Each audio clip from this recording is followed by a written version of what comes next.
따라 읽어보세요. 창세기 47장 13절에서 26절이에요. 기근이 더욱 심하여 사방에 먹을 것이 없고 애굽 땅과 가나안 땅이 기근으로 황폐하니 요셉이 곡식을 팔아 애굽 땅과 가나안 땅에 있는 돈을 모두 거두어 드리고 그 돈을 바로의 궁으로 가져가니 애굽 땅과 가나안 땅에 돈이 떨어진지라 애굽 백성이 다 요셉에게 와서 이르되 돈이 싸우니 우리에게 먹을 것을 주소서. 어찌 주 앞에서 죽으리이까? 요셉이 이르되 너희의 가축을 내라. 돈이 떨어졌은즉 내가 너희의 가축과 바꾸어 주리라. 그들이 그들의 가축을 요셉에게로 끌어오는지라. 요셉이 그 말과 양떼와 소떼와 나귀를 받고 그들에게 먹을 것을 주되 곧 모든 가축과 바꾸어서 그 해 동안 먹을 것을 그들에게 주니라. 그 해가 다가고 새해가 되매 무리가 요셉에게 와서 그에게 말하되 우리가 주께 숨기지 아니하나이다. 우리의 돈이 다하였고 우리의 가축대가 주께로 돌아가사오니 주께 낼 것이 아무것도 남지 아니하고 우리 몸과 토지뿐이라. 우리가 어찌 우리의 토지와 함께 주의 목전에 죽으리까? 우리 몸과 우리 토지를 먹을 것을 주고 사소서. 우리가 토지와 함께 바로의 종이 되리니 우리에게 종자를 주시면 우리가 살고 죽지 아니하며 토지도 황폐하게 되지 아니하리이다. 그러므로 요셉이 애굽의 모든 토지를 다 사서 바로에게 바치니 애굽 모든 사람들이 기근에 시달려 각기 토지를 팔았음이라. 땅이 바로의 소유가 되니라. 요셉이 애굽 땅이 끝에서 저 끝까지의 백성을 성읍들에게 옮겼으나 제사장들의 토지는 사지 아니하였으니 제사장들은 바로에게서 녹을 받음이라. 바로가 주는 녹을 먹음으로 그들이 토지를 팔지 않음이었더라. 요셉이 백성에게 이르되 오늘 내가 바로를 위하여 너희 몸과 너희 토지를 샀노라. 여기 종자가 있으니 너희는 그 땅에 뿌리라. 추수의 5분의 1을 바로에게 성납하고 5분의 4는 너희가 가져서 토지의 종자로도 삼고 너희 양식으로도 삼고 너희 가족과 어린아이 양식으로도 삼으라. 그들이 이르되 주께서 우리를 살리셨사오니 우리가 주께 은혜를 입고 바로의 종이 되겠나이다. 요셉이 애굽 토지법을 세우매 그 5분의 1이 다 바로에게 상납되나 세상의 토지는 바로의 소유가 되지 아니하여 오늘까지 이르니라. 아멘. 좀 긴 말씀이었죠. 오늘 창세기 강의 109번째 시간이에요. 그분의 통치로 들어가라. 그분의 통치로 들어가라 라는 제목으로 함께 하나님 말씀 나눌 거예요. 언제나 그렇듯 말씀의 흐름을 놓치면 못 따라와요. 그러니까 여러분 잘 집중해서 들으셔야 돼요. 우리는 지난 시간에 약속의 땅으로 들어가는 알곡이라는 제목으로 하나님 말씀 나눴어요. 여러분 70명의 야곱 족속이 어디로? 애굽으로 이주하는 장면. 애굽의 어느 땅? 고센이라는 땅으로 이주하는 장면을 우리가 살펴봤죠. 여러분 70명의 식구들이 이주했다는 것, 그게 70이 어떤 뭐랄까요? 추수된 충만한 알곡의 숫자는 아니잖아요. 생각해보면 70이라는 숫자가 뭐 대단한 숫자예요. 한 족속의 숫자죠. 그렇죠? 그런데 여러분 이 70이라는 숫자는 성경에 보면 영적 의미의 완전을 얘기를 해요.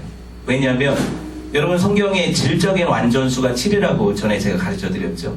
그리고 양적인 완전이 10, 100, 1000이에요. 그러니까 7 곱하기 질적 완전 7, 양적 완전 10을 곱하면 뭐가 돼요? 70이 되죠. 이게 70이에요, 성경에. 제가 이거를 근거를 가지고 얘기를 해드리는 거예요. 여러분 생각해 보세요. 모세가 백성들의 모든 송사를 다룰 수가 없어서 이드로가 얘기를 해요. 장로들을 세워서 백성들을 이렇게 판단하게 하라고. 그때 세웠던 장로들의 수가 몇 명이에요? 70명이죠. 제가 물어보는 이유가 있을 거 아니에요. 여러분 그 70장로가 하나님의 그 시내산 언약 때 먹고 마신 그 장로들이에요. 70명. 자 들어보세요. 여러분 이스라엘이 출애굽을 해서 엘림이라는 여러분 그 카페 많이 보죠. 엘림. 종려나무가 있는 카페 있잖아요. 오아시스를 만나요. 근데 종려나무 숫자가 몇 그루라고 기록되어 있어요. 아니 이거 왜 셌을까요? 70그루라고 써 있어요. 그러니까 뭐냐면 풍성한 공급하심이 있다는 거예요. 완전한 공급이라는 거예요. 완전한 그늘 아래 하나님이 물을 공급하시고 쉬게 해주셨다는 거예요. 이해되셨죠? 바벨론 포로가 완결되는 시기가 몇 년이에요? 70년이죠. 기억나요? 70이라는 숫자가 제가 그냥 이야기하는 게 아니라는 거예요. 성경은 항상 이 숫자를 되게 중시를 해요. 자, 예수님이 귀신을 쫓아낼 권세를 주시고 제자를 몇 명 파송하세요? 짝져서 70명 파송하세요. 12제자가 있지만 핵심 멤버 12이 있지만 70의 예수님을 따르던 자들을 귀신을 쫓아낼 권세를 주셔서 보내실 때 70명이거든요. 이유가 있어요. 70이라는 숫자는 이스라엘의 완전수예요. 그러니까 하나님을 믿는 영적인 백성들의 완전한 집합이 70이에요. 이게 신약 계시록에 오면은 12지파와 12사도를 곱하고 1000을 곱해서 14만 4천이 되는 거잖아요. 맞죠? 7이 완전수라면 마찬가지로 그 제자의 완전수가 10이니까 12 곱하기 12 또 곱하기 1000 하니까 14만 4천이 돼서 모든 구원받은 사람들의 총수가 14만 4천이다 해서 이단들이 그걸 숫자로만 얘기를 하니까 거기 채우려고 거기 들어가려고 난리나는 거 아니에요. 신천지니 모든 여호와 증인이 이런 이단들이 다 그 얘기하는 거거든요. 근데 그건 문자적인 해석이에요. 뭐냐면 모든 하나님의 구속받고 택함받은 백성들의 총수가 이렇다는 거는 그건 대표성을 가지는 거예요. 12제자가 우리 대표이듯이 12지파가 우리 대표이듯이 대표성을 갖는 거예요. 자, 영적으로 보면 이 이야기가 뭐예요? 예수님이 다시 오시는 게 이게 나팔절이거든요. 재림이에요, 재림. 근데 우리가 장막절은 다른 말로 추수감사절 우리가 지키는 주일에 장막절은 다른 말로 수장절이라고도 하고 나팔절로도 지킨다고 했어요. 무슨 말이냐면 우리가 추수감사 예배를 드릴 때 우리가 기억해야 되는 것은 이게 하나님 우리 주님이 다시 오실 재림을 기념하는 그 뭐라고 해야 될까요? 그 기념일이라는 걸 기억을 해야 돼요. 다시 오실 주님. 그럼 우리 주님이 다시 오셔서 하신 일이 뭐예요? 알곡들은 천국 국간에 들이시고 쭉정이들은 불타는 지옥에 던지신다고 하잖아요. 여러분 그러니까 이스라엘 백성들이 하나님의 그 요셉의 초청에 의해서 지금 어떻게 보면 알곡들의 대표로 70이 들어가지만 나중에 수백만 명이 돼서 나오죠. 그리고 이 약속은 언제 준 거예요? 하나님이 아브라함에게 네 자손들을 하늘의 별과 같이 바다의 모래같이. 이게 이 이야기잖아요. 그러니까 하나님의 계획이 섰고 요셉은 그 계획에 따라서 자신의 삶의 역할을 다했고 야곱 족속은 그 하나님의 크신 작정 안에서 애굽으로 들어갔다 나와야 되고 왜? 세상에서의 구원을 또다시 보여줘야 되니까. 그쵸? 이게 그들의 삶이었다는 거예요. 여러분 영적으로 보면 이들은 우리 모든 성도들을 대표를 하는 거예요. 자, 집중해서 봅시다. 이 성도들이 이 야곱 족속이 애굽에 들어갈 때 가진 게 뭐였어요? 내놓을 게 뭐였어요? 자랑할 게 뭐였냐고요? 아무것도 없죠. 그냥 다 죽다 살아난 사람들 아니에요. 굶어 죽을 만큼 아무것도 없어가지고 겨우 빌부터 살라고 들어온 거 아니에요. 요셉 그늘 아래. 무슨 말인지 아시겠어요? 이게 성도의 구원의 현시잖아요. 다시 말하면 여러분 그런 모습이 되어서 하나님께 나아갈지라도 하나님은 풍성한 공급하심으로 성도들을 먹이실 수 있고 그쵸? 그분의 다스림 안에서 성도들은 그 안락을 누릴 수 있고 또 한 가지 그 성도들은 세상적으로 가진 것 없이 주 앞에 갔지만 누구를 축복하는 권세를 가져요? 세상의 대단한 인간들을 축복하는 권세를 가져요. 바로를 누가 축복해요? 야곱이 축복하잖아요. 이걸 봐야 돼요. 여러분 성도들의 정체성은 가진 소유에 있지 않아요. 성도들의 정체성은 여러분이 가지고 있는 지위나 좋은 어떤 학벌이나 회사나 아니면 여러분의 자랑에 있지 않아요. 여러분의 정체성은 오직 여러분 안에 계신 하나님이세요. 그죠? 예수 그리스도가 여러분의 정체성이니까 나는 나보다 훨씬 어떤 사회적으로 세상적으로 지위 높은 자들을 축복할 권세를 가졌어요. 아브라함이 아비멜렉을 축복하죠. 생각해 보세요. 뭐 한 족속의 족장이 무슨 왕을 축복을 해요. 근데 여러분 우리가 이런 존재들이라는 걸 아세요? 그러니까 여러분 이렇게 생각을 하세요. 아니 여러분이 회사에 사장이 있으면 가서 축복한다고 손을 얹고 축복하라는 얘기가 절대 아니에요. 그건 아주 무례한 짓이죠.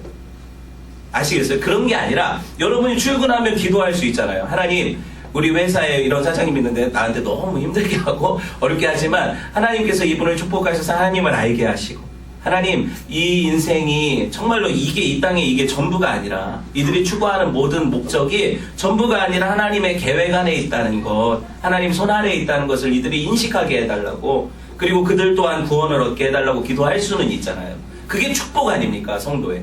여러분의 삶이 그걸 가진 자로서의 삶으로 나타나줘야 되는데 맨날 없어 맨날 부족해 맨날 힘들어 이러면 믿지 않는 사람들이 야 그런 하나님을 왜 믿냐 그럴 거 아니에요. 무슨 말인지 아시겠어요? 여러분은 축복할 권세를 가졌어요. 저와 여러분은 그래요.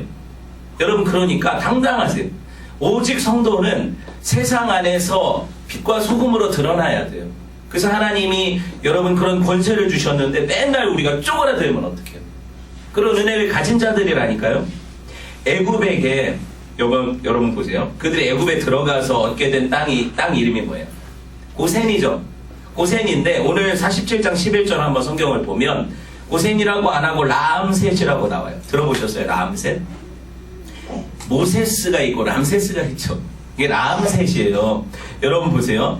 나중에 이곳에 국고성이 지어진 것으로 보아서 나일강 삼각주 지역에 어떤 국경 지역에 위치한 곡창지대가 람셋이에요. 근데 고센 안에 어떤 도시가 람셋인 거예요. 람셋이 있고 비돔이 있고 막 이래요.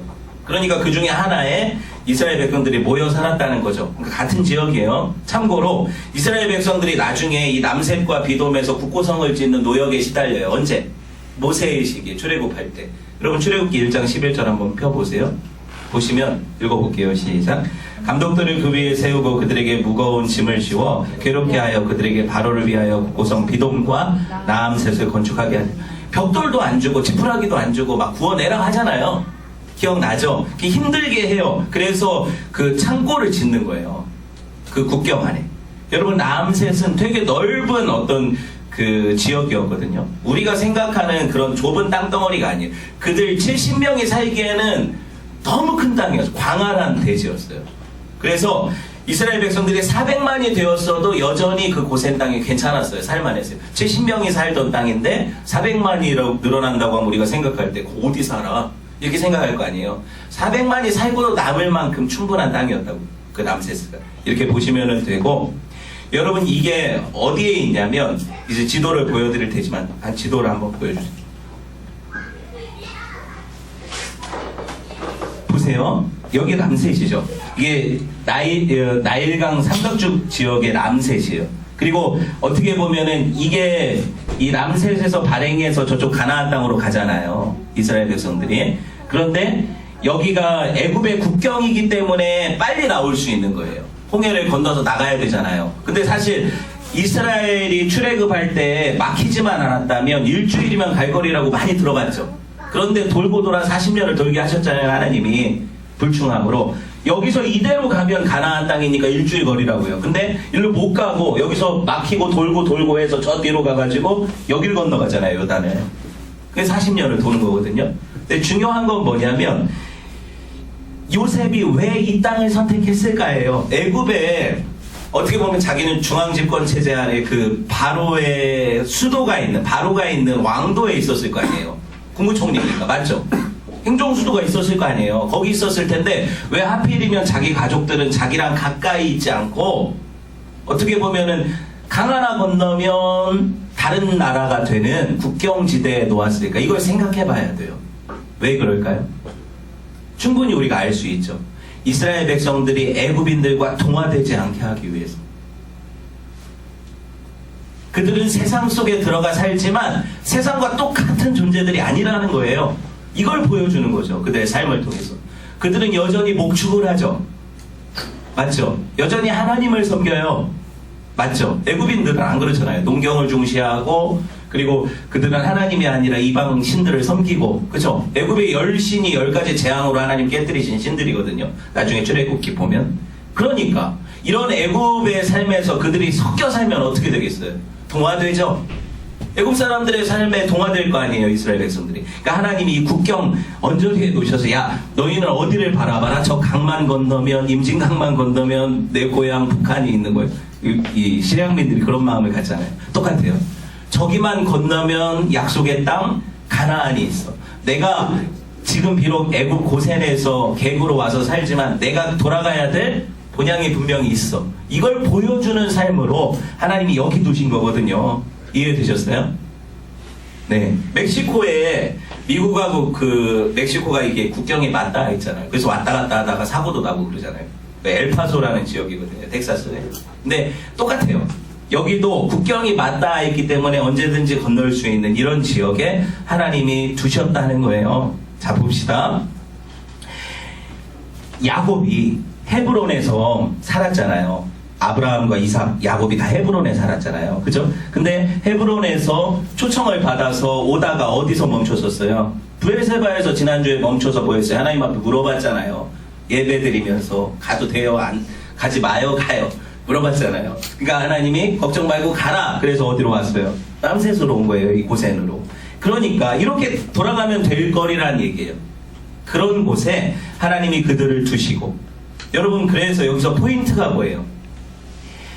하나님께서 이 이스라엘 백성들에게는 애굽이라는 땅이 분명히 하나님의 구원을 예비하신 땅이지만 이곳이 그들이 살 전부 목적지는 아니다. 돌아갈 곳이 있다. 이걸 늘 인식하게 하심으로 야곱이 자기가 마지막에 뭐라고 고백합니까? 나는 이 땅에 나그네 같은 삶을 살았다는 얘기를 하잖아요. 그리고 마지막 유언으로 요셉에게 어떤 유언을 해요? 자기를. 네, 자기가 죽으면 어디다 묻어라? 조상들이 있는 저 헤브론에 묻으라는 거예요. 가나안 땅, 약속의 땅. 나는 여기 살 수 없다. 여기 묻힐 수 없다는 거예요. 그래서 실제로 야곱이 죽으니까 어떻게 했어요? 요셉이 네, 야곱을 장사하러 한번 내려갔다 와요. 그때 그 상여를 끌고 아버지 관을 가지고 가족들이 다 갔겠죠. 그래서 한번 갔다 와요. 가나안 땅을 묻고 왔다고요. 이게 뭐예요? 출애굽 예행 연습이죠. 아시겠어요? 그게 400년 전에 이미 이루어졌어요. 이스라엘 백성들의 그 각인 속에는 우리가 돌아가야 될 조상의 묘역이 있고 여긴 약속의 땅이고 야곱은 유언을 통해서 나를 여기 묻지 말라는 건 뭐예요? 너희들도 가야 될 본향이 분명히 있다는 거. 요셉이 창세기 50장에서 우리가 이미 봤지만 뭐라고 해요? 내 관을 너네가 출애굽할 때 메고 가라. 그래서 모세가 꼭 다른 거 못 챙겨왔어도 요셉의 관은 들고 나가요. 성경에 써 있어요. 뭐 이렇게 대단하다고 관을 들고 갑니까? 그냥 마음만 전했으면 되지. 마음 전했잖아요. 난 저기 묻히고 싶다. 나는 피라미드 필요 없다. 마음 전했으면 되잖아요. 근데 꼭 그걸 들고 가는 이유가 있다고요. 실제로 성도는 죽어도 천국 가고 살아도 천국 가는 거예요. 꼭 가야 되는 거예요. 그죠? 그 나라에 가야 되는 거예요. 들어가야 되는 거예요. 여러분 보세요. 요셉 입장에서는 사실은 진짜 고향이 어디 같은 느낌이겠어요? 애굽이 고향이죠. 어떻게 보면 내가 반평생 이상을 다 애굽에서 살았고 애굽에서 누리는 영화와 내가 그래도 이렇게 기반을 잡았기 때문에 우리 식구들을 불러서 먹여 살릴 수 있었고 내가 지금 바로에게 총애받는 사람이고 애굽의 모든 사람들이 내 앞에 무릎 꿇는데 요셉이 어디 묻히고 싶겠어요? 인간적인 마음 애굽이겠죠.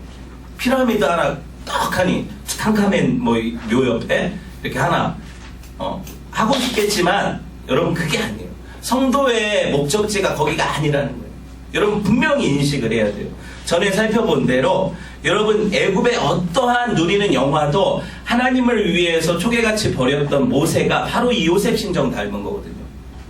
모세가 그랬잖아요. 내가 바로 공주의 아들이라 칭함을 거절하고 당신의 백성들과 함께 받는 모든 고난을 애굽의 모든 보화보다도 더 귀한 것으로 여겼다. 이는 상주심을 바라본다. 하나님을 바라본다 이거잖아요. 그렇죠? 그럼 이게 성도의 삶이라는 것을 이들의 삶에서 구구절절히 보여주고 있어요. 어떻게 이게 우리에게 도전이 안 됩니까? 이 땅에 뿌리박고 살아가는 모든 사람들이 천년만년 여기 살 것처럼 사는데 너네는 이 땅이 목적지가 아니야 라고 외치는 이들의 삶이 도전이 안 되면 성도들이 아니에요. 여러분 보세요. 히브리서 기자의 표현을 빌리면 제 말보다 강력하죠. 봅시다. 히브리서 11장 14절 시작. 그들이 이같이 말하는 것은 자기들이 본향 찾는 자들임을 나타내기라. 천국 찾아가는 사람들, 하나님 나라 들어가려고 사는 사람들이에요. 이게 성도의 정체성이에요.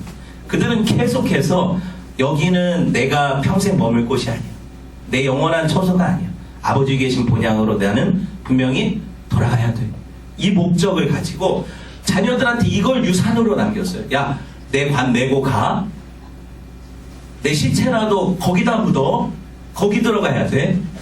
이게 뭐예요? 믿음의 유언 아닙니까? 어디 가야 돼? 하나님 나라 가야 돼. 천국 가야 돼. 이 땅에서는 아무 가진 것 없어도 넌 반드시 알아. 난 여기 묻히는 거야. 어디? 저 천국. 그럼 너는 누구 따라와야 돼? 내가 묻힌 곳을 따라와야 돼. 천국 가야 돼. 더 이상 무슨 말이 필요합니까? 여러분 우리가 자녀들에게 남길 유산이 뭐예요? 100억 통장이에요? 자녀들 앞으로 적금이에요? 여러분 잘 생각해 보세요. 학식도 명예도 다 부질없어요. 크리스마스 트리의 장식처럼 일주일 지나면 그 크리스마스 절기 지나면 다 떼어가잖아요. 다음 나무한테 걸어주는 거예요. 그거는. 왜? 지금 나무는 이미 뿌리가 끊겨서 말라 비틀어져서 없어질 건데 내년에 또 쓸 거예요. 그거 놔뒀다가 또 쓰는 게 있어요. 뭐냐면 학식, 명예, 돈 이런 장식들 이건 전구 같은 거 반짝반짝 잠깐 빛나게 해서 그게 나인 줄 착각하게 만드는 거. 그건 잠깐 떼어놨다 딴 사람한테 또 주는 거예요. 마귀가. 야, 이걸로 꾸며. 넌 이런 존재야. 아니요. 생명이 끊긴 나무는 그냥 말라 비틀어지는 존재예요. 정말 하나님께 뿌리 박은, 하나님과 연결된 존재는 영생을 누리는 존재예요. 뭐가 중요해요? 나무가 중요하죠. 나무는 뭘로 하는 거예요? 열매로 하는 거예요. 살아있는 나무는 열매 맺는 거예요. 전구를 맺는 게 아니에요. 다 죽는 거죠. 맞죠, 제 말이? 여러분 보세요. 우리가 이 땅을 살면서 늘 이 두 시민의식을 가져야 돼. 나는 분명히 대한민국 시민 맞거든요. 그러니까는 일본이 그딴 식으로 나오면 우리는 불매운동을 해야 되는 그런 인간들이에요. 우리가 이 땅에 있으니까. 하지만 우리가 더 나은 본향을 찾는 사람들이라는 거 절대 잊지 말아야 돼요. 그걸 초월하는 우리는 영적인 존재들이에요. 뭐예요? 하늘나라에 소망 둔 하늘을 밟고 사는 사람들. 여러분 이걸 잊어버리면 성도는 이 땅에서 희지부지 살 수밖에 없어요. 성도인지 아닌지 판별하는 기준은 천국 소망이 있냐는 거예요. 정말 영생을 원하냐는 거예요. 갈망이 있냐는 거예요. 자녀들이 여러분 서울대 들어가는 것보다 자녀들이 신앙생활 잘해서 저 천국 갔으면 좋겠다는 소망, 갈망 이게 있냐고요. 우리가. 그게 없으면 여러분 자녀는 서울대 갈 수 있고 하버드 갈 수 있지만 천국 못 가요. 하나님 나라 못 들어가요. 그건 부모가 그들의 영혼을 버리는 거예요. 여러분 지향점이 바뀌어야 돼요. 애들이 우리 말을 들을 것 같아요. 우리가 사는 삶을 봐요. 우리가 추구하는 목적을 봐요. 백날 첫날 애들을 속일 수가 없어요. 같이 사는데 어떻게 속여요? 오늘날 기독교가 이거 실패하고 있잖아요. 그러니까 성도의 신앙 따라서라는 그런 찬양을 우리가 감히 부를 수가 없어요. 그들은 지금 곧 죽어도 주를 위해 살았는데 지금은 우리가 주를 위해 포기하는 게 없어요. 희생이 없어요. 여러분이 정말 하나님을 잘 섬기면 신앙생활 잘하라고 말하지 않아도 애들이 하나님을 알기 시작해요. 하나님을 찾기 시작해요. 여러분이 기도하면 애들이 무릎 꿇어요. 여러분이 말씀 보면 애들이 말씀에 관심 갖기 시작해요.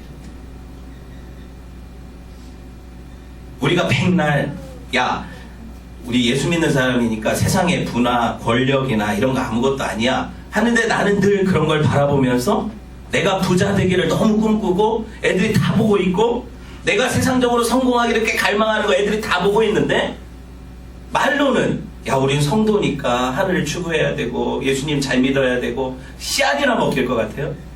절대 그렇지 않아요. 여러분 애들은 훨씬 더 많은 유혹의 세상 속에 살고 있어요. 여러분이 모르는 시간 동안에 아이들이 친구들로부터 미디어로부터 접하는 모든 것들은 이 세상의 목적을 추구하라고 애들을 계속 가르치고 있어요. 근데 부모도 그 삶으로 그걸 여전히 추구하는 모습을 보여주면서 내가 성도라고 이런 모습을 따라 살라고 여러분 점점 더 예수님을 사랑하는 성도들은 예수님을 닮아가게 돼 있어요. 자기를 부인하게 돼 있어요. 제가 이거를 쉽다고 말하지 않아요. 제가 뭐 다 이걸 할 수 있다고 얘기하는 것도 아니에요. 감히 제가 어떻게 그런 말을 해요. 여러분 근데 희망을 가져요. 왜 희망을 가져도 되냐면 아브라함은 이거 100세까지 못했어요. 그러니까 이삭을 주셔야 믿었잖아요. 그리고 100 몇십 살이야. 그때 바치라고 하니까 그때 겨우 그죠? 그때 알았다고요. 그럼 우리는 아직 100살은 안 됐잖아요. 무슨 말인지 아시겠어요? 이삭은 야곱을 축복할 때 자기가 큰아들 축복하고 싶었는데 작은아들 축복한 거 알고 이게 하나님이 하신 거라는 걸 경험했을 때 그때 각성했죠. 130살이에요. 우리는 여유 있죠. 아직 130대가 아직 남았어요. 무슨 말 하는지 아시겠어요? 야곱은 바로 앞에 서서 바로를 축복할 때 130살이에요. 걱정 마세요. 하나님이 여러분 인생 가운데 남은 시간 동안에 여러분을 그 목적지로 데려가실 거예요.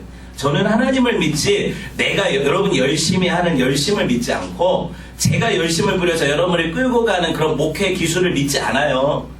하나님을 믿어요. 하나님이 하신다고요. 그러니까 걱정 마세요. 그거 얼마나 안전해요. 성도의 안전은 하나님께 근거를 두는 거예요. 그죠? 백날 첫날 우리가 이렇게 하자 저렇게 하자 주를 위해 살자 죽자 맨날 지리고 볶아봤자 되는 얘기가 아니에요. 절대 그렇게 되지 않아요. 하나님이 우리 안에서 새 일을 하세요.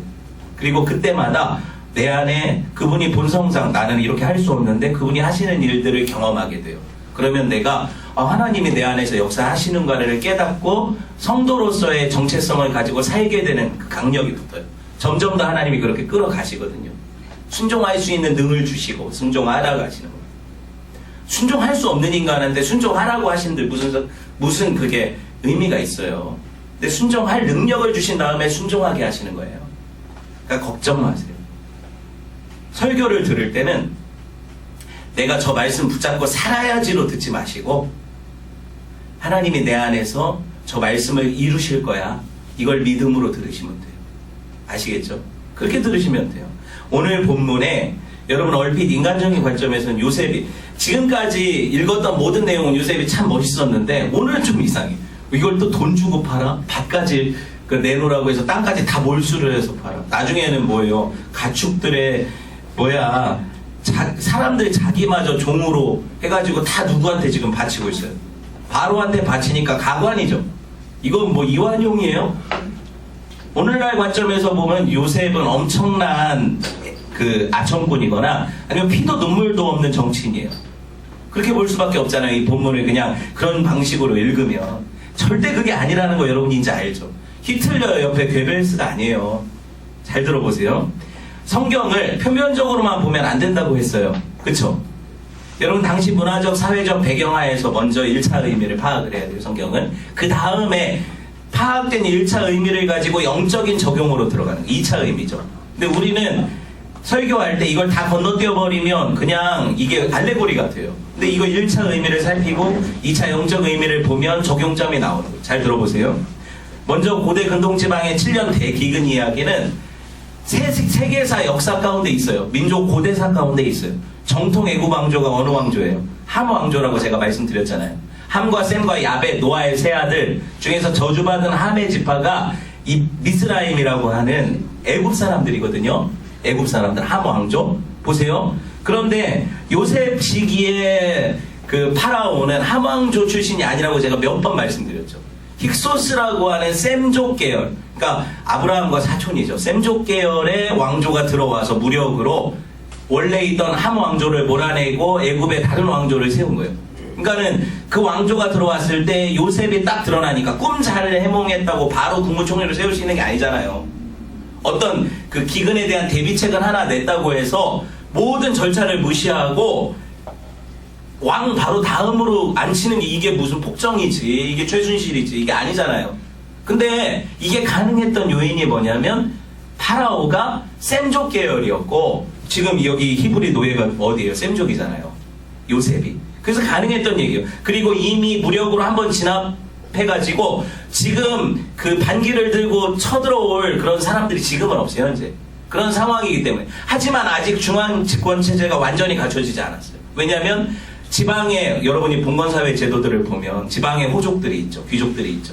이미 함족에서 땅을 차지하고 자기의 어떤 지위를 가지고 있던 지방 호족들은 함족이잖아요. 그러니까 그들을 다 통합해서 전제군주 왕정을 하려면 적어도 그들을 구심점으로 규합할 만한 어떤 능력이 있어야 돼요. 이걸 보여야 돼요. 누가? 힉소스 왕조의 파라오가. 근데 그걸 지금 대신해주는 사람이 누구예요? 요셉인 거예요. 요셉이 그들을 다 사서 누구의? 파라오의 신하로 만들어버리는 거예요. 그래서 중앙집권이 완전히 요셉을 통해서 이루어지죠. 이게 지금 여러분 역사적으로 이해를 해야 돼요. 이렇게 되니까 여러분 그들이 지금 기근 때문에 사실 기근이 일어나면 어떤 일이 일어나요? 먹을 거 찾으려고 밀란이 일어나잖아요. 반란이 일어나고 이런 일들이 일어나는데 지금 중앙에서 효율적으로 통제를 해서 먹을 것을 팔아주고 그래서 그들이 먹을 것이 생기니까 반란의 요소들이 많이 줄어들죠.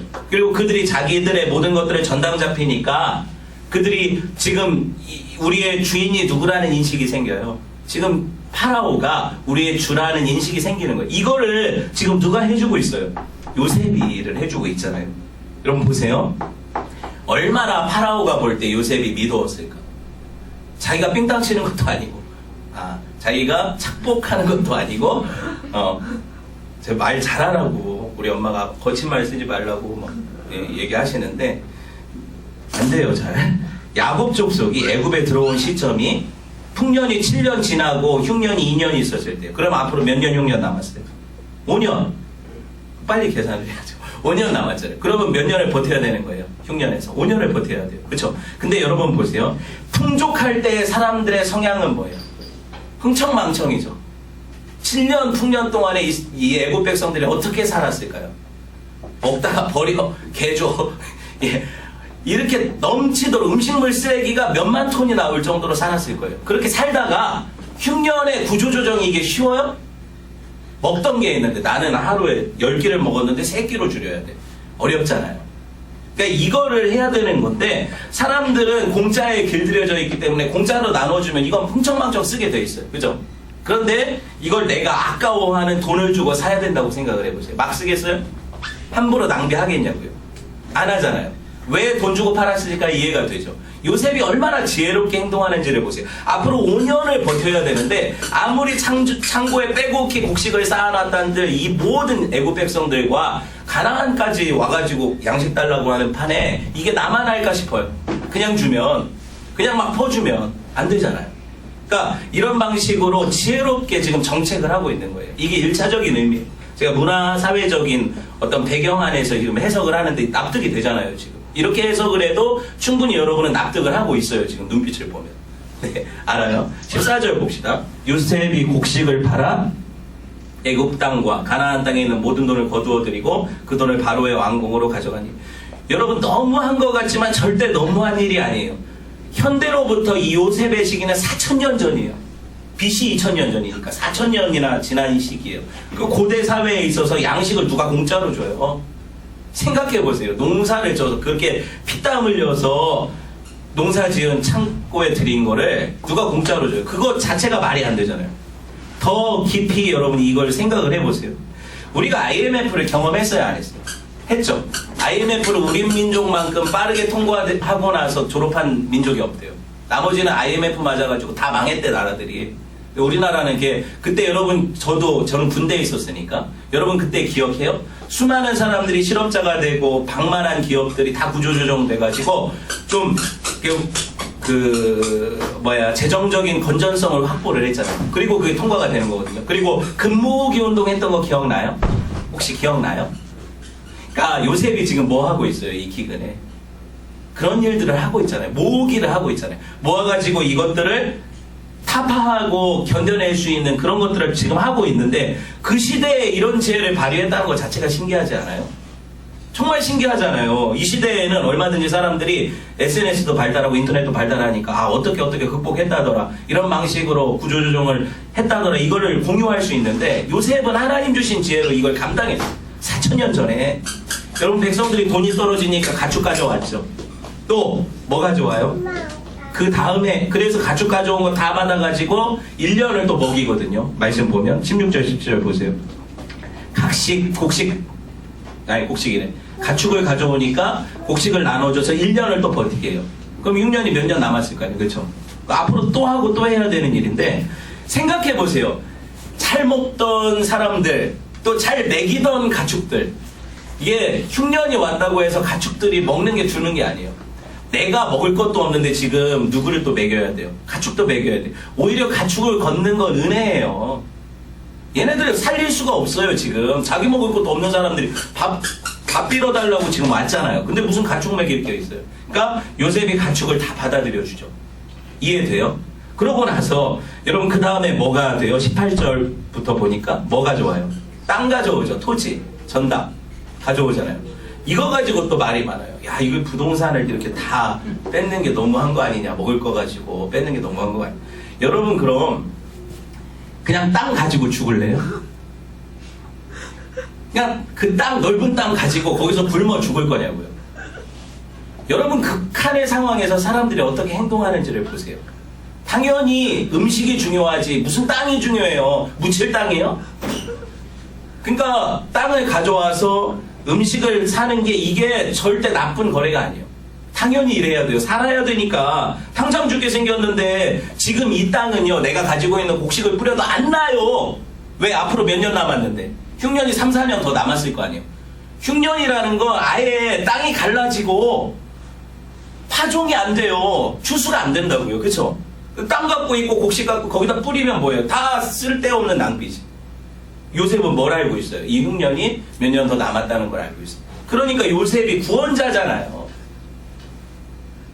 여러분, 우리 인생이 내일을 알면 얼마나 좋겠어요? 근데 사람들은 다 내가 내일이 있을 것처럼 살거든요. 지금 내게 당장 집 문서가 중요하고 땅 문서가 중요하거든요. 근데 아니라는 얘기예요. 요셉은 그들의 청원대로 그들의 토지, 그들이 가져왔어요. 그거 아세요? 말씀 보시면, 야, 요셉이, 야, 가축 다 떨어졌으면 이번엔 땅을 가져와? 라고 한 적이 없어요. 지금 누가 자발적으로 가져왔어요? 사람들, 애국 사람들이, 야, 우리한테 남은 건 이제 토지뿐이고 우리 몸뿐인데 이것 좀 사주십시오 하고 그들이 가져왔지. 그죠? 그 다음에 있어요. 그들이 가져왔지 요셉이 가져와라 한 적이 없어요. 이해되셨어요? 그러니까 보세요. 이런 극한의 상황에서 그들이 구원을 위해 자기 생명 양식을 구하러 가는 거예요. 그리고 그들은 그들에게 있는 모든 것들, 내가 이게 내 권세다, 내가 가진 소유다 했던 것들을 다 버릴 수밖에 없어요. 생명을 얻기 위해. 생명을 얻기 위해. 그거 하나예요. 이거를 오니까 요셉이 어떤 일을 해요? 그들을 다 한 곳에 몰아서, 왜냐면 그들 자체가 팔렸잖아, 지금. 양식에 팔렸잖아요. 그러니까 그들을 한 성에 몰아서 거기다 살게 하고 거주지를 정하고 그 바로가 통치할 수 있는 중앙집권을 완전히 확보를 하는 거거든요. 이 시기에. 여러분 보세요. 21절에 요셉이 애굽 땅 이 끝에서 저 끝 백성들 성읍들에 옮겼다고 하죠. 이런 일들을 하는 거예요. 조금만 더 집중을 해봅시다. 여러분 보세요. 이게 왜 중요하냐면 각지에 모여 살면 이거 양식 나눠주기도 힘들어요.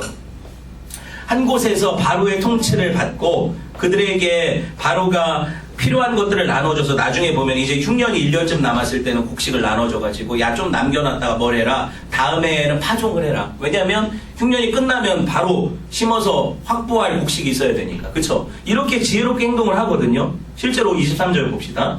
23절에서 24절. 요셉이 백성에게 이르되 뭐라고 해요? 내가 바로를 위하여 너희 몸과 너희 토지를 샀노라. 여기 종자가 있으니 너희는 그 땅에 뿌리라. 추수의 5분의 1을 바로에게 상납하고 5분의 4는 너희가 가져서 토지의 종자로도 삼고 너희 양식으로도 삼고 너희 가족과 어린아이 양식으로도 삼으라. 어떤 분들은 이 얘기를 들으면서 5분의 1이나 뺏어가 도둑놈 이렇게 생각하거든요. 여러분, 이게 고대 사회라는 걸 인식을 해야 돼요. 그리고 어느 사회도 이렇게 어떻게 보면은 너그럽게 소작인들을 대하는 사회가 없었다는 걸 알아야 돼요. 알아야 돼요. 여러분, 그럼 지금 현대는 어때요? 여러분 세금 몇 퍼센트 내요? 우리나라 대한민국 시민이. 일단 부가세가 10%죠. 여러분이 뭐 물건을 살 때 10%. 또 뭐 내요? 재산세, 상속세, 양도세, 소득세, 다 세금 천지예요. 그러면 보세요. 여러분이 내는 세금 전체 총합은 20%가 넘거든요, 지금. 현대사회에서. 그거 알아요? 근데 아무것도 모르면서 이 본문 보면서 야, 요셉 도둑놈, 바로 도둑놈 이런다니까요. 여러분은 여러분 땅에다가 여러분이 집 짓고 가게 짓고 일해서 번 돈을 내잖아요. 이건 지금 누가 공급해줘요? 다 땅도. 다 그들이 팔았던 거 공급해줘서 땅 주죠. 곡식 뿌릴 곡식은 또 누가 줘요? 또 나라에서 주죠. 그러고 몇 퍼센트 뛰어가요? 20% 뛰어가는 거 아니에요. 그러면 문화적 사회적으로 봐도 이거는 너그러운 정책이잖아요. 근데 왜 색안경을 끼고 이 본문을 보면서 야, 요셉의 본색이 드러났어. 결국에 이렇게 해가지고 세금을 뽑아서 그들이 배불리려는 거 이렇게 생각한다니까요. 나쁜 놈들이죠. 생각 자체가 나빴어요. 제가 팩트리 가지고 얘기를 하잖아요, 지금. 그런데 여러분, 제가 그러면 야, 요셉이 그 당시에 이런 복지 정책을 했고 야, 수많은 사람들을 살렸다, 이게 은혜다 라고 지금 설교하는 게 아니거든요. 이제 알아야 돼요. 이게 1차 의미라면 2차 의미가 있다는 거죠. 이 모든 것들이 지향하고 이게 진정성 있게 보여주려고 하는 것은 예수님이 우리를 핏값으로 사셔서 하나님께 드리시고 하나님의 종으로 우리를 삼으셔서 당신의 백성으로 삼으셔서 모든 것들을 공급하시고 모든 은혜를 베푸셔서 우리를 살리시는 그 은혜의 이야기잖아요. 충분히 바꿔지죠. 생각해 보세요. 여러분, 이 모든 것들이 우리한테 보여주는 게 뭐예요? 하나님의 나라는 민주주의가 아니에요. 야, 똑똑한 사람들이 모여가지고 정치인들 세워서 비례대표제 해가지고 국회의원들 세우고 뽑아가지고 대통령 세우고 이래서 통치하는 나라 아니에요. 투표해서 이루어진 나라 아니에요. 하나님 나라는 왕국이에요. 지금 바로가 왕국이죠. 전세군주 국가. 바로의 명령이 사람들을 죽고 살리는 거죠. 바로가 주권자죠. 주권은 국민에게 있는 건 대한민국 헌법이지만 하나님 나라의 주권은 그분이 주인이시니까 주권은 하나님께 있는 거예요. 그러면 하나님의 주권 안에서 우리는 그분의 뭐예요? 종이죠. 여기 보면 그들이 우리는 바로의 종이 되겠습니다. 왜? 당신이 그 양식으로 나를 살리셨으니, 그 생명 양식으로 나를 먹이셔서 이 영적 기근에서 나를 살리셨으니 우리는 다 누구 종이라는 거예요? 당신이 섬기는 그 하나님의 종이 되겠습니다. 이 복음이잖아요. 얼마나 명확한 복음입니까? 예수의 이야기잖아요. 그래서 하나님 나라는 항상 성경에 바실레이아투 데우라고 불려요. 이게 뭐냐면 하나님의 왕국이라는 뜻이에요. 절대로 나라라는 표현이 없거든요. 근데 개혁개정 성경, 개혁 성경은 우리가 나라에 사니까 나라라고 번역한 거지 왕국이에요.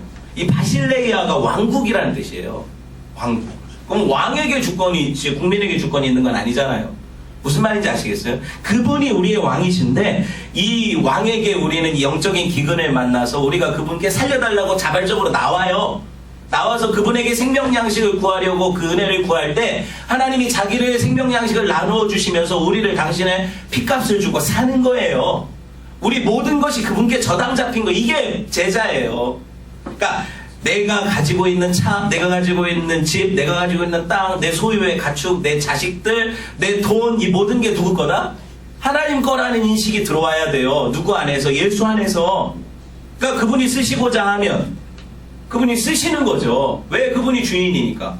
이 인식으로 바뀌기까지는 결코 여러분은 그분의 제자 되는 게 아니에요. 절대로 아니에요.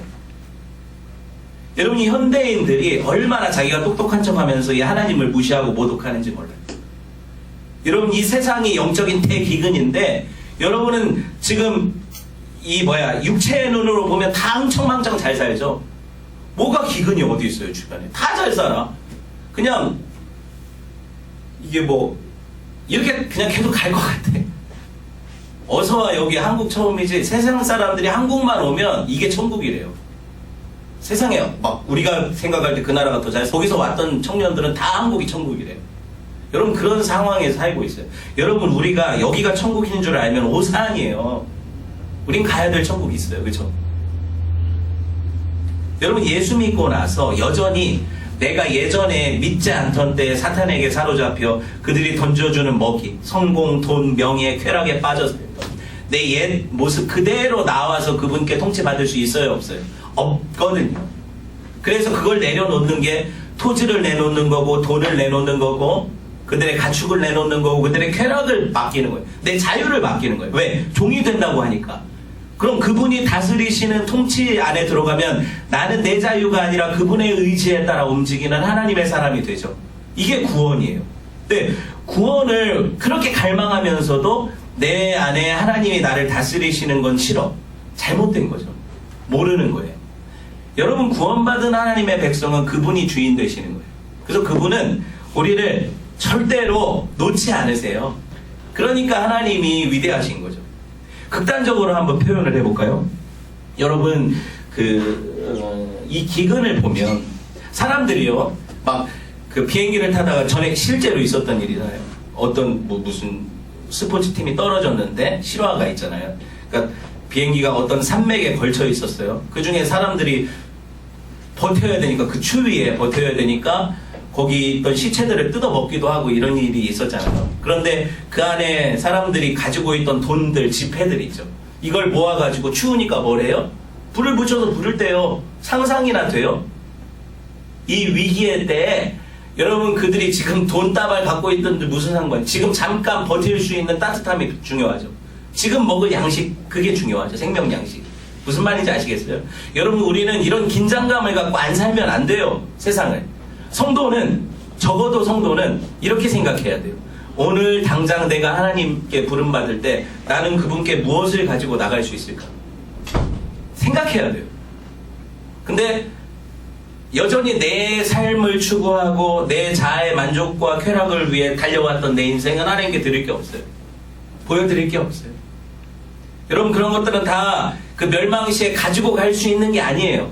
지옥불에 활활 내 몸이 타고 있을 때 여러분, 그 지위가, 그 돈이, 그 부동산이 날 지켜주지 않거든요.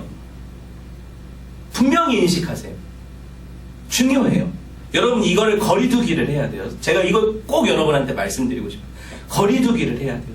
그런 것들이 내 생명을 지키는 보호막 아니에요. 절대 아니에요. 그걸 의지하기 시작하면 하나님이 걷어가시는 거예요. 한번 봐라, 그럼. 그게 너 지켜주나? 건강? 그게 널 지켜주나? 봐라. 그러니까 저는 두려워요. 우리 성도들이 그런 고통, 그런 아픔, 하나님의 손길인데, 사랑의 손길인데, 그거 안 겪고 오면 더 좋잖아요. 목사가 그걸 알면서 성도들한테, 그래요, 여러분 추구하는 목적대로 하나님 사세요. 기도하면 들어주실 거예요. 응답하실 거예요. 여러분 목적지에 분명히 하나님이 거기 이르게 하실 거예요. 헌금하세요. 기도하세요. 섬기세요. 이렇게 설교할 수 없어요. 그럴 수 없어요. 다 아니까. 말씀이 그렇게 나오잖아요. 죽음으로 가는 거예요. 여러분, 우리는 생명 양식 얻기 위해 이 땅의 것을 포기할 줄 아는 자들이에요. 왜? 야곱이 저 목적지 가기 위해서 가나안 땅 박차고 들어가잖아요. 똑같아요. 이스라엘 백성들이 나오잖아요. 나중에 또 저 가나안을 향해. 똑같아요. 성도들은 그렇게 사는 거예요. 그래서 우리는 하나님께 인식되기를 이 땅에서는 여행객과 나그네다. 왜? 나그네는 단촐하거든요. 삶이. 막 여기서 아등바등 모으지 않고. 그러면 하나님 부르실 때 언제든지 옮겨갈 수 있겠죠. 오늘 이스라엘 백성들 어디로 옮기세요? 아까 애국 백성들을 한 곳으로 옮기셔서 하나님 관리받게 하시죠. 그거 옮겨버리시는 거예요. 여러분, 이렇게 이제 말씀을 정리하려고 하는데, 얼마나 이 본문이 하나님을 보여주고 예수를 보여주고 우리 인생들을 보여줍니까? 여기 힉소스 왕조의 이방 왕인, 그래서 애굽을 아직 다스리지 못하고 있는, 완전히 통치하지 못하고 있는 이 파라오는 하나님을 상징해요. 그런데 예수 그리스도께서, 요셉이 모든 사람들을 값으로 사서, 자기 희생과 고난으로 사서 그 파라오에게, 하나님께 드리죠. 그때 이 이방왕이라고 여겨졌던 파라오의 통치가 그 땅에 실현이 돼요. 그쵸? 그게 하나님 나라가 되는 거예요. 이게 복음 이야기죠. 여러분, 실제로 우리가 이 공급을 받고 사니까 이스라엘 백성들은 고센이라는 곳에서, 이게 하나의 표본인데 그들은 아무것도 하지 않고 농사도 안 짓고 가축만 키우고 있었는데 그 흉년을 아무런 걱정 없이 하나님이 보호하셔서 먹이고 살리셔서 수백만으로 불리시죠. 이게 애굽 사람들한테, 야 봐라, 이스라엘처럼 살아야 돼. 그러니까 애굽 사람들이 보니까 부러워요.